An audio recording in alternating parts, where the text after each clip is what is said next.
Welcome back to the Eye on Life podcast. I'm your host, Brian Boyer. We are in for part 2 of my conversation about sex and relationships with Wendy Haggerty.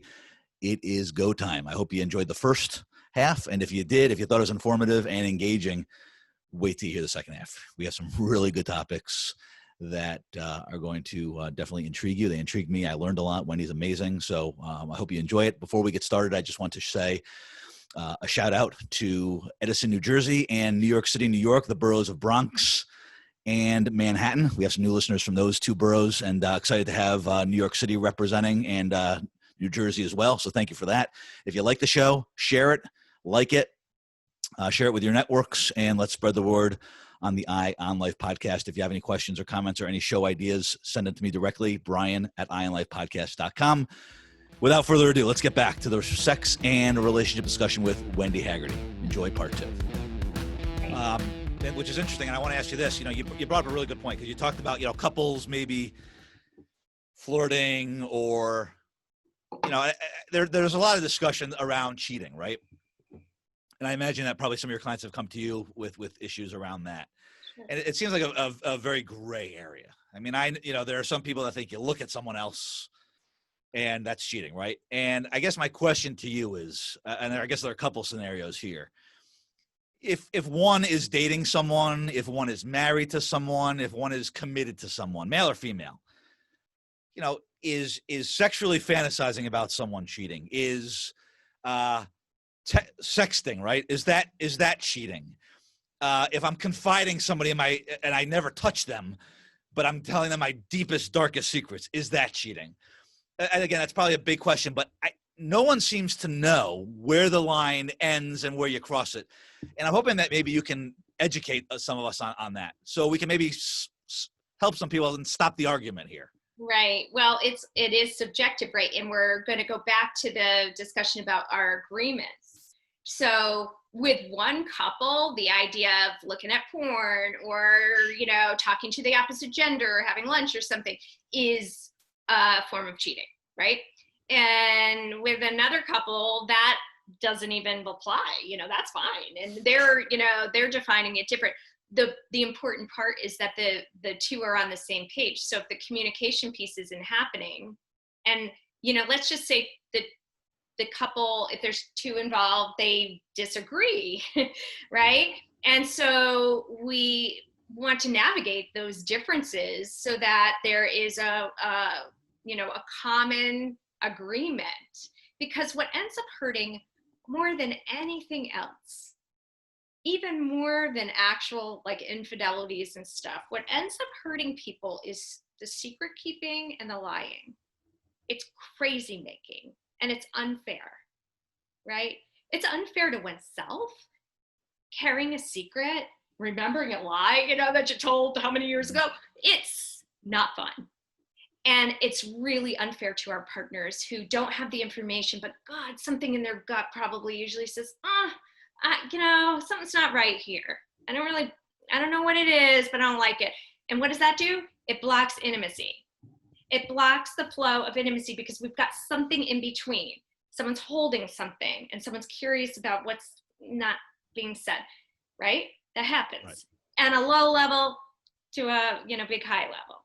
So it's the secrets and lies that is so harmful in this. And that's why, even if we're going to have hard discussions that, discuss things that people find uncomfortable, if it keeps us out of ending up in those forms of relationships that are going to hurt, mm-hmm. I think we need to do that more. That's good. That's, I think, great advice. Tough advice to hear, but definitely sound advice. I mentioned earlier the word taboo, right? And again, I think that's kind of a subjective term.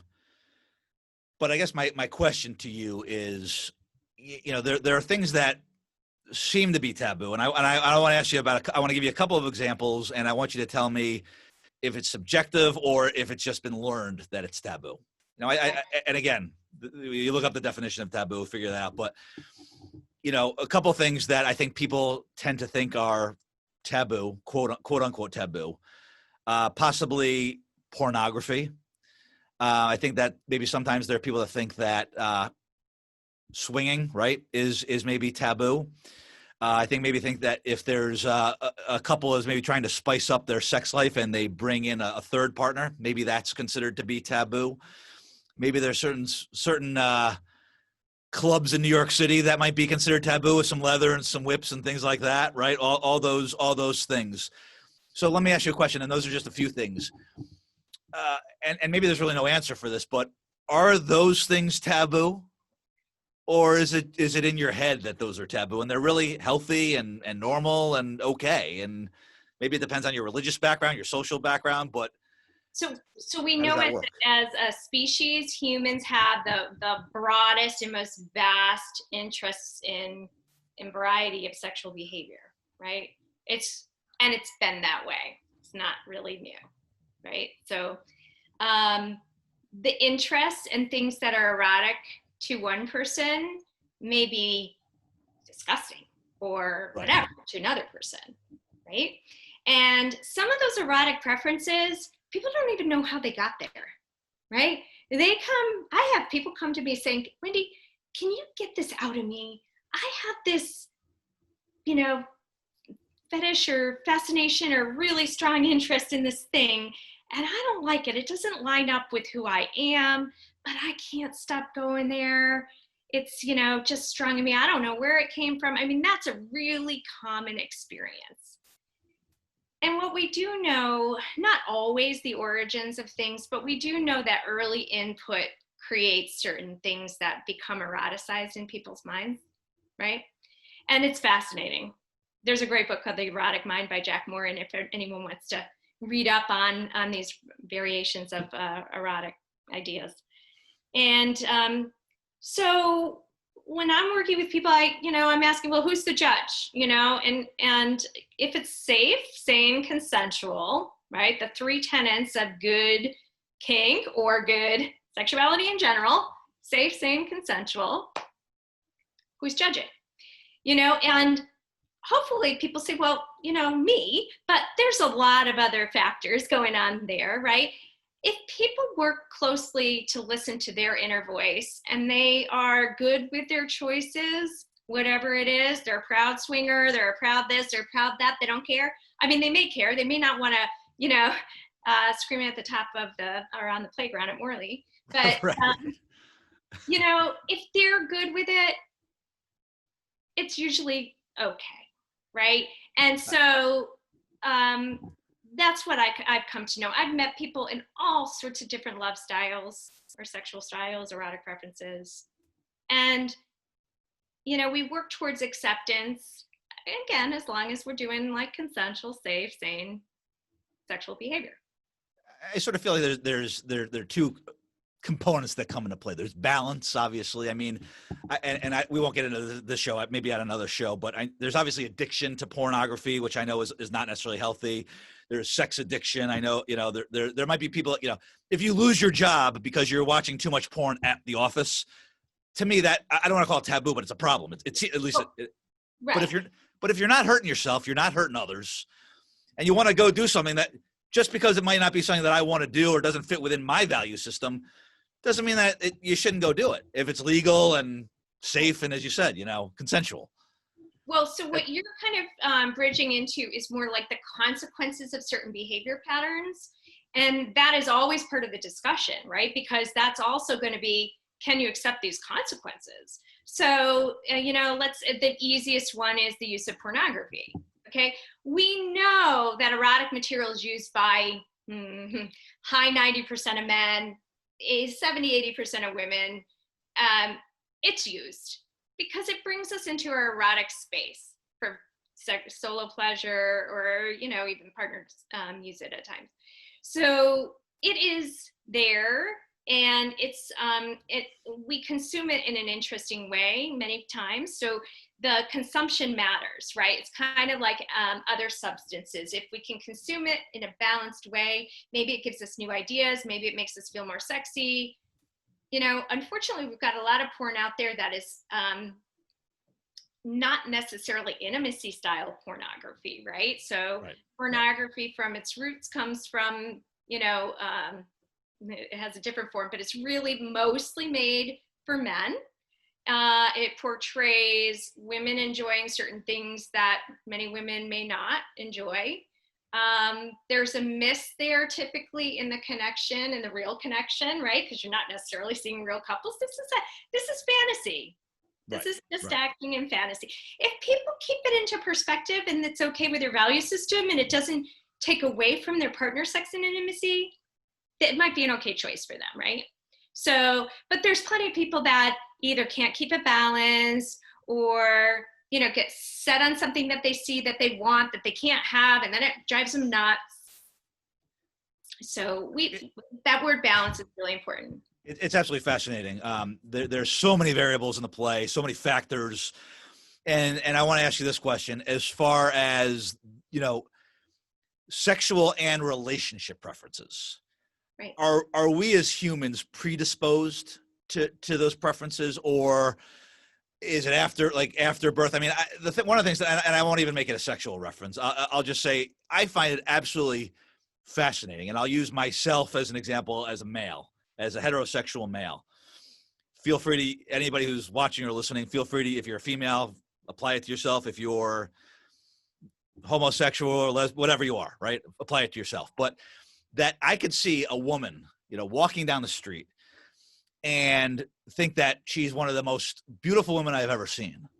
And the person that I'm with, not necessarily thinks that she's ugly, but thinks that I don't know what you're looking at. Why is that? I mean, to me, it's like, I understand we all have our types, you know, some like blondes, brunettes, dark skin, light skin, but are we predisposed to that? I mean, how does that determine that you like a blonde with blue eyes versus a brunette with brown eyes? I don't understand it. It's crazy to me. Right. So you're talking about attraction templates, and there's some biology to that for sure. I referenced smell earlier, and walking down the street, you might not get a good whiff, but when you're close enough to smell, even if you're not consciously aware of that, that is part of this sort of elusive chemistry thing that happens. But yeah, you know, early life experiences. So people, even trauma experiences can orient us towards certain things. So I've worked with a lot of men who, as younger boys, had experiences with mature women as their first experiences. Not good in the sense that it was, you know, minor and it was inappropriate. At the same time, most of the men have it as sort of a positive memory, and they may have an orientation towards older women or a certain body type. So early experiences, all kinds, even experiences with one's own mother, father, orient us in certain ways, which is pretty fascinating. But it's pretty fixed. I mean, not always. We change it. We could grow in our interests, but, you know, most of the time we either know it or not. And it may not be, okay, a certain skin color, hair color, whatever, but when you meet them, smell them, taste that, whatever, you know, or not. It's not trauma for me. I don't want to classify this as trauma, but I got rejected by a lot of blondes when I was in high school. So I don't know if that's something that maybe that's why I like brunettes now. Anyway, major issues. And I'm not saying that because you're blonde. I'm just saying it brings you. I'm sorry.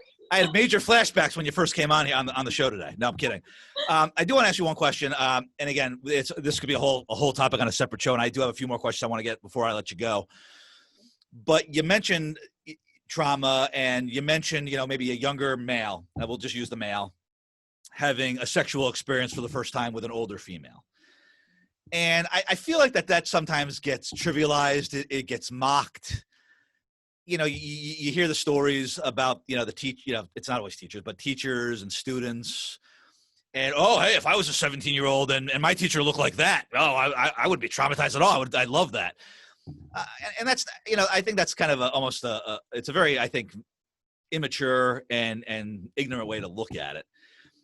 But how much impact does that have? I've always had, because I really do see, like, you know, when you're 16 or 17 years old and there's a teacher who's 27, 28, and you are attracted to them, is that, if if you're going and you're having this, and it's completely inappropriate, obviously, and there are laws against that, obviously, because the teacher's in a position of power and authority and all that. So, but taking away that authority and that teacher role, right? Is that something? I mean, if a 17-year-old kid is having a sexual experience with a 30-year-old woman, and it's consensual, is that something that could really mess that? It can't be. That's true. What is it? It's 18, right? Yeah. Okay. But yeah. So it's consensual, not by law, but the kid says, yes, I want to do that, right? But it's still not consensual. I understand what you're saying. Is that going to mess that kid up in 5 years? Is he never going to be able to have a normal relationship? I'm wondering how accurate that really is. Not necessarily. So the way the variations of experiences imprint, some people will feel trauma, others will not. We could take that same experience across a group of people and the results will look different. It's not prescribed. It's not like, oh, this happened to you. This is how you're going to be as an adult. This is what you're going to have to deal with. It's not so. So each and every person's experience is unique to them, unique to their, how they feel about it, what their, heritage tells them about that. We have countries that, are accepting of very young people being with older people. There's a whole bunch of things that happen culturally, right, out there. So no, not necessarily.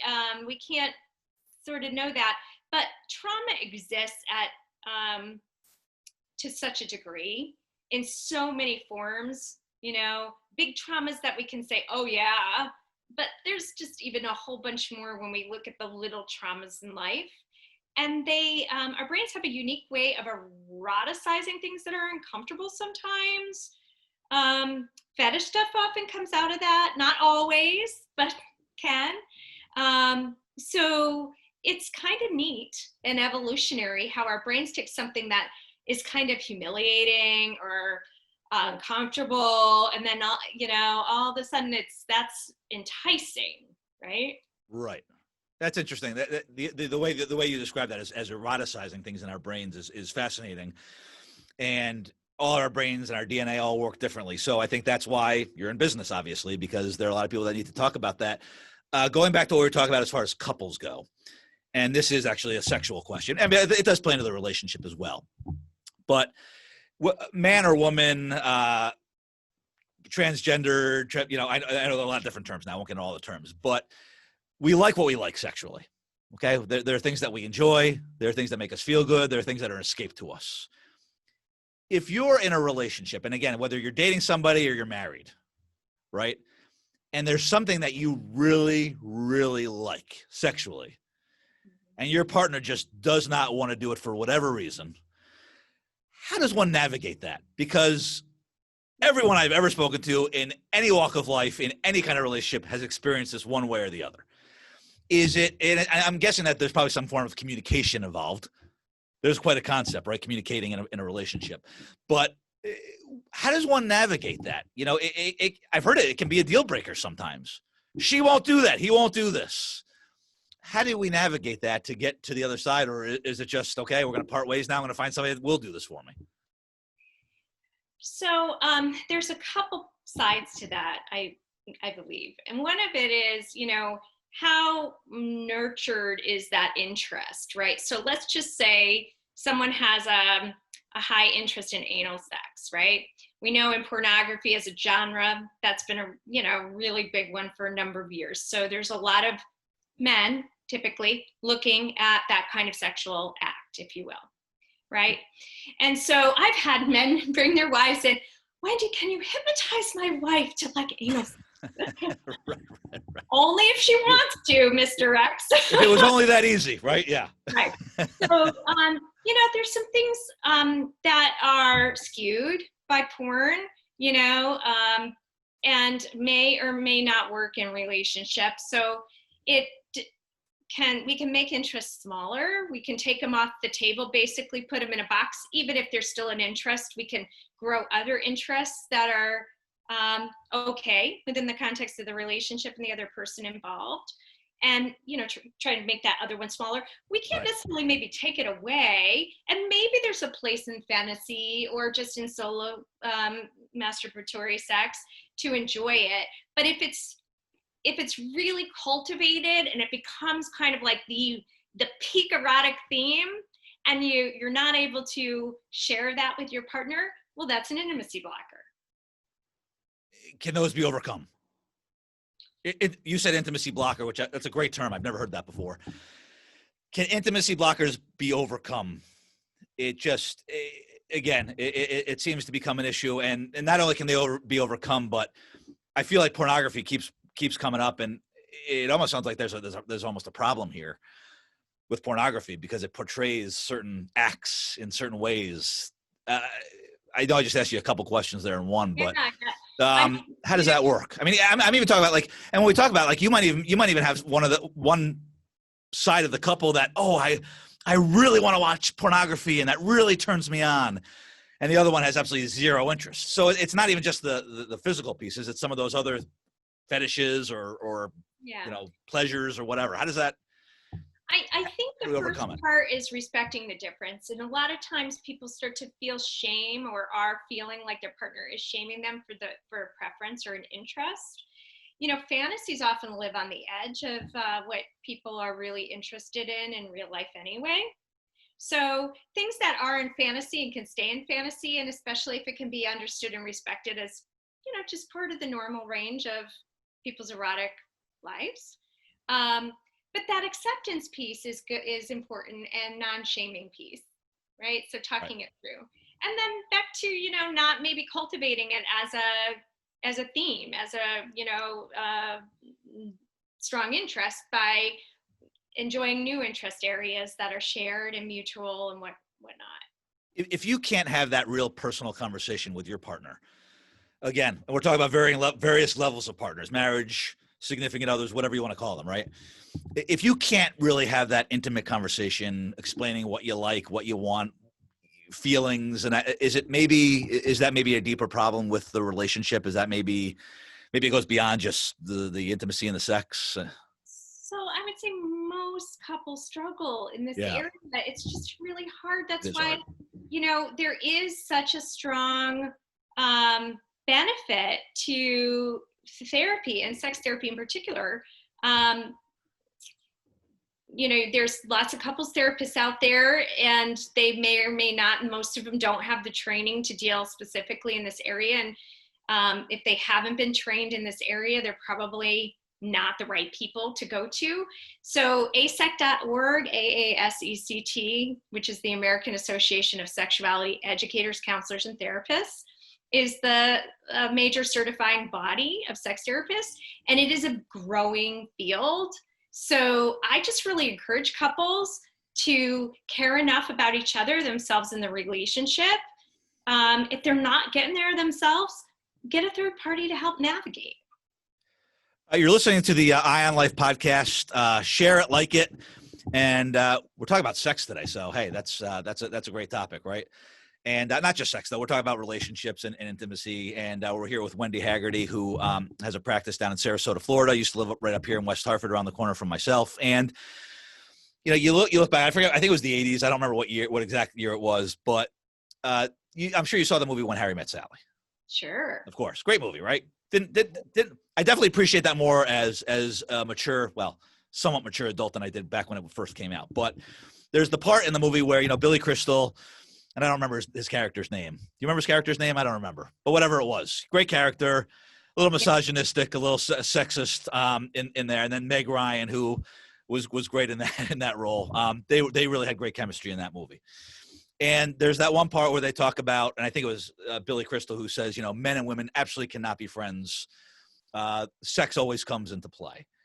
And I have to admit, Wendy, I have seen, I'm 45. I have seen a lot in life that sort of reaffirms what he's saying there. I'm not saying it's impossible, but I've seen a lot of proof to what he's saying. Can men and women be non-sexual friends? I mean, when I say that, I know it's possible. I know it's not like a miracle if it happens, but is it rare? I mean, and how uncomfortable is that? Because it seems like there's always some kind of something that's going on there, some kind of sexual attraction or stress there? How does that work? Can it happen? Is it realistic? So I always like to say, if you're in a healthy relationship or even just being a healthy person, your life is expanding. It's growing, it's open, not a lot of closed doors, because you're learning you're learning your life, you're learning about yourself, you're experiencing that in the context of getting to know other people. It is the way we grow, it's the way we develop ourselves. So friendships among opposite gender or same gender, whatever it is, we have all kinds of orientations going here, so we should just broaden that. Right.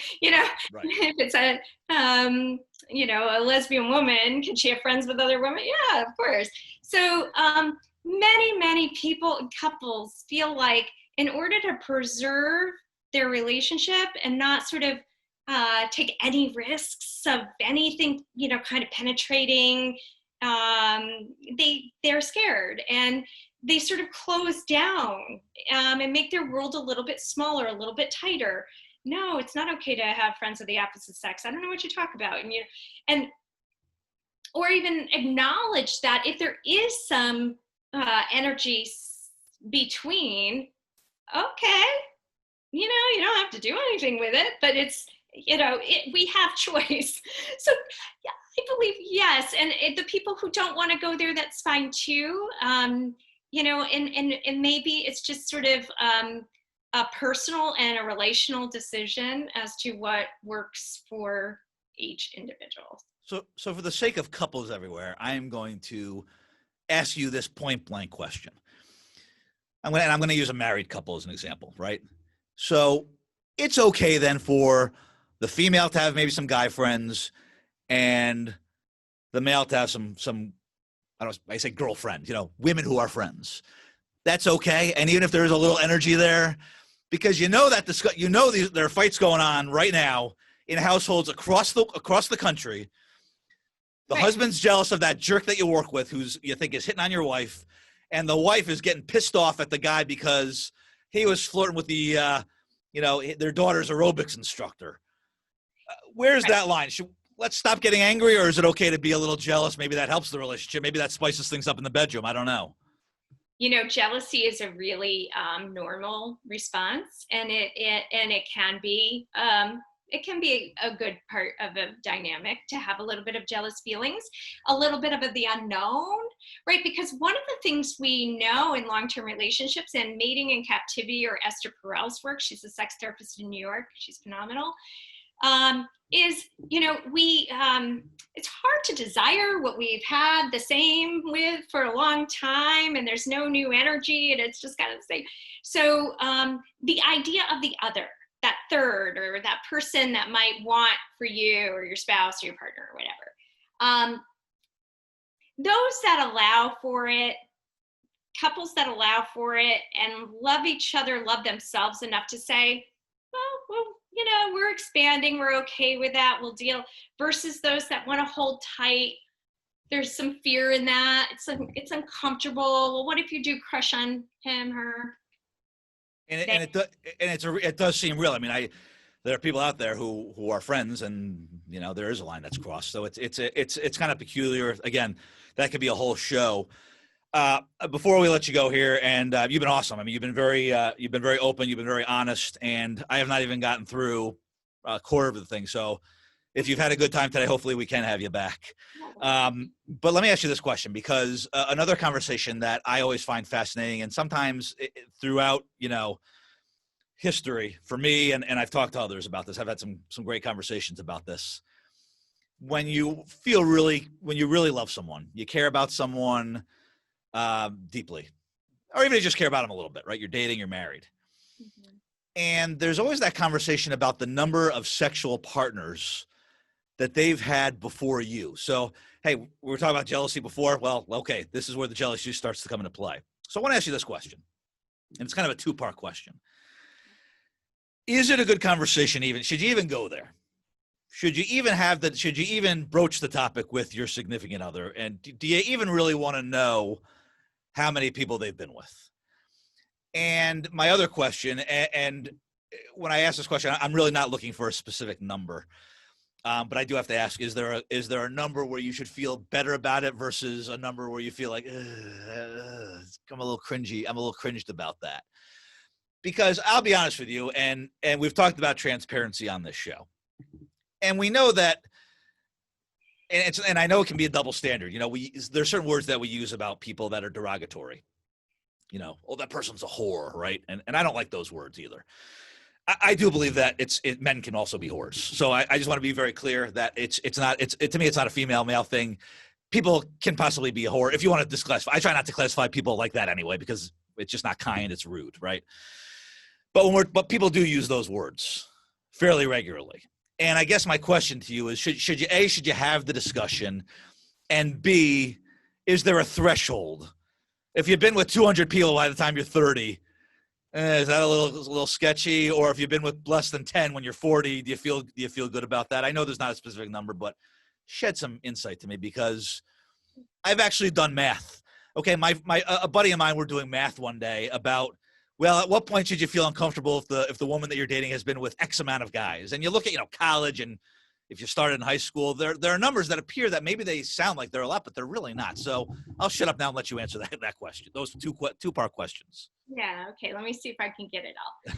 So the first thing I want to say is, if you've fallen in love, which was the way you opened the question, right. If you've fallen in deep like or love with someone, you're loving who they are today, and they are who they are today based on all the input that has come before, right? Including any lovers, sexual experiences, whatever that they have had, that makes them who they are, right? So if we love them, we need to love the whole of them and not judge how they became who they became, because they're who they are today. That's who's showing up to be in relationship with you or whomever. Right? That's a great point. I completely agree with you, but I do want to just push back for a little bit, because human nature, jealousy does become part of human nature. And I just think that whether you're male or female, I'm just talking about from the male perspective, that's all I know. But to me, it's less of a judgment. I'm not judging them. Before they met me or whatnot, they had their history, and that's good. They should. But there's a feeling, I love this person, I can't even imagine someone else putting their hands on her, and it just makes you kind of feel cringy. So I understand the judgment piece, but isn't it also human nature to be like, ugh, that just the thought of that makes me sick? Right. So I think it's really important to know yourself before you ask the questions, right? Because if you know yourself, and a certain number or any number maybe of any past lovers that gets disclosed, or details of anything, is going to give you cringy effect, why are you going to ask that question? You want to be less in love with the person? You're setting yourself up in the relationship, up in the other person, for failure by doing that. Now, if you're a very, accepting person, and maybe you have had a variety of experiences yourself or whatever, and it's fun and it's playful and it's interesting and it's, not judgmental when you are asking those questions, perhaps those are good questions to ask, right? So I think that you have to be really careful in deciding what is right for you and what is right for the relationship, because what you also don't want to happen is we read each other, right? So in early phase of dating and love relationships, most people have an idea of what the other person's experience level might be or background. And, if we find that there's something we don't think is going to be accepted, what are we going to do? Do you remember what we were talking about in the early part? What's really damaging in relationships? Secrets and lies? Yes. Okay, if we don't think we're going to be accepted for a part of us, right, we're going to lie about it, or we're going to, whatever, we're going to keep a secret. Sure. So, being accepted for who we are, all of us as unique individuals, is really important. We all deserve that, right? So on one hand, I'd say, gosh, if someone can't love you for whatever the heck your number is, right, then they're not the person for you. But I would also just ask the individual who's kind of curious why, what is the motivation? Is it going to drive that, kind of jealous factor? Is that going to help you in the relationship, or is that going to harm you in the relationship? Well, don't some people also want to have that for, just to know, even from a health standpoint, if you've been with, Right. 150 people, maybe that's something I want to look at. Or if you have, and this is not me, I'm not getting on any high horse with ethics or morals here, but if you are, religious, or you do have high, these moral standards, sometimes you might want to know that, I guess. Is that? Okay, so two parts to that. One is everybody should have safer sex conversations. Right. That's self-respecting, respecting of the other. It's good, right? It's a loving, good thing to do. That is a different conversation, right? That conversation looks like, can you tell me about any, risk factors? Have you had an STI test done in the recent period? Is there anything that you can share? Whatever. And those are really important conversations. So everybody is in the know before, engaging in whatever activity. Right. So if you've got sort of these values that tell you that it's right for you to be with someone who has had like limited or no experience previous or whatever, well, that's fine. If that's unique to you, that's going to limit the pool of people that might apply, right? And that might be just fine. There's no problem with it. But I would just ask each and every person to ask themselves the question before asking the question. Why do I want to know this? Is it going to help or harm? Is it critical for me to understand it? If I ask for details, are those details going to eat me up? I'm going to have, visuals of this thing, these people, whatever. Same thing in affair recovery. So we're not going to have time to get into that, but we can in the future. So affair recovery work is a big part of what we do in sex therapy. And those questions and which questions to ask, how deep to go, are very important. That's interesting perspective, and you're right. That's a whole separate topic, and it's just an interesting conversation. I think that again, I have no statistics. It seems like open couples do have that conversation, but again, if you don't want the answer, don't ask the question. And I think what you're saying is a great point. What's the motivation behind the question? Figure that out before you ask it. I'm going to leave you with one final question here today, and like DNA, again, we all have different DNA, and we all have different brains, and we think differently. And, one of the things that I think that happens a lot when it comes to relationships and sexuality is that there tends to be judgment in all components of it, whether it's your family judging it, or your friends judging it, or you yourself judging the situation that you're in, or your partner judging it. But I want to ask you a question, and this kind of goes back to the last question I asked, and kind of what we've talked about throughout this entire conversation. When you reach a certain age, 30, 40, 50, whatever, maybe not 50, maybe like, 20s, 30s, or 40s, right? It's kind of really up to you. Your sexual experience is really up to you. So if you're a late bloomer and you're a virgin, for example, and I think that sometimes people people judge that. I don't know why. On the other end, I used the word whore before, and I don't like that word. I find it very demeaning, whether you're describing a man or a woman. We should all feel comfortable in our own skin, right? We shouldn't feel necessarily judged. If you're a virgin and you're 28 years old, that's okay, right? You have to think there's something wrong with you. And also, if you're sexually active and you've been with multiple people when you're 25, I feel like sometimes people put this in our heads, and this is what we were talking about earlier about being taboo. Should we just live?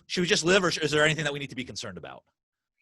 Well, I think that's a neat introspective idea to ponder, right? So that if you are living authentic to you, and it does over time with people as they get through more experiences in life, seem to be easier to live a more authentic version of oneself, and you are fine with your choices, hopefully you can let go of what anything else anyone thinks, because it's your life, right? Obviously you care about people, you're not trying to hurt people's feelings, but things that don't involve them or shouldn't necessarily pertain, and your sex life in particular should, is generally a private aspect of life. So no, it's nice to live in a place where there's no self-judgment. You used a word that you said is a derogatory word. What I love, and I haven't seen this particular word you used come out like this, but I love in cultural evolution when we start to take back derogatory terms and own them. The word slut used to be a really derogatory term, just like the one that you used. And now people proudly raise their hand and say, hey, I'm a slut. Some people, right? That's like, is that a feminist? That's like a more of a feminist kind of thing, right? Is it? Or anything. Okay. It depends, if that resonates. If we see these terms all over the place that had a negative context and took away a sense of freedom and empowerment because one was made to feel bad about particular decisions they make, and they were judgmental feelings. So to take back a word like slut and own it is empowerment. Are you basically saying that you're kind of neutralizing it? Basically, is that the kind of thing? You're kind of neutralizing it, because I still see that as derogatory. I'll tell you this right now, as the father of two young men now, right? I ever hear any of my kids using any of these words, and I'm not saying this as a high horse thing. There's going to be a major issue, okay? Respect for women is something that I have instilled in my children from a very, very young age. So if they see women using that word, I guess that's a concern now. Oh, that's okay. The women are using it, so now we can say it. No. So what you're talking about is just a little bit of a different spin on it. If someone is name calling, right? Okay. A derogatory term versus saying, hey, I'm happily, pride comes, all the pride stuff comes up here. I'm gay, right. I'm a lesbian, I'm bisexual, whatever. Those terms at one point, people had a hard time raising their hands about, right? Sure. I'm, a swinger, I'm a, poly person, whatever. And so as culture progresses and things become more okay, then people own those things and it's not as much of judgment. And I hope that our children are learning that by the diversity that they're experiencing among, sexuality. And that's a good pitch for why we need to have good sex ed, comprehensive sex ed in schools too. I'm confused about everything right now. I can only imagine what's going on in the mind of teenagers and younger kids. Wendy, I want to give you just a chance. If people want to find out more about you, again, I'm jealous. These days I'm not jealous because it's summer, but in the winter I will be jealous. Sarasota, Florida. If people want to find out more information about you and your services and what you do, where can they find that? Yeah, thank you, Brian. I am licensed in Connecticut and Florida. So anyone in Connecticut listening or Florida can utilize therapy services virtually right now since COVID. Everybody's on Zoom anyway, right? sexandlovetherapist.com. So I'm just going to say one thing, okay? And I want to thank you. You've been amazing, and I really do want to have you back on because there are a lot of things that we did not get to today, and we just kind of scratched the surface, I'm sure. But I will say this. I'm not going to be a hypocrite here. I have judged people before on sex and relationships. I'm not going to sit here and say that I haven't. I've been judged before, but life is really too short to judge on things. If people are doing things that are not hurting you or bothering you, even if it doesn't necessarily align with your beliefs, let it go. Good. Okay, right? I mean, let's just live life and be safe and be healthy. And I'll just leave it at this. And Wendy, this is to you as well. Keep an eye on life. Okay, just like the name of the podcast. Thanks for being with us today, Wendy. Thank you. Thank you to our listeners. Thank you to people who watch the podcast. And until next time, all together, let's all keep an eye on life. Thanks. That was awesome. Oh, good. Did I not touch my stand here, which is a drum, was just falling the whole time. What time is it? How long did we just go? I'm gonna actually see it. Let's settle. Oh, okay. Like over an hour. I think it was over. Originally, when I did the show, hold on, I want to pause for a second.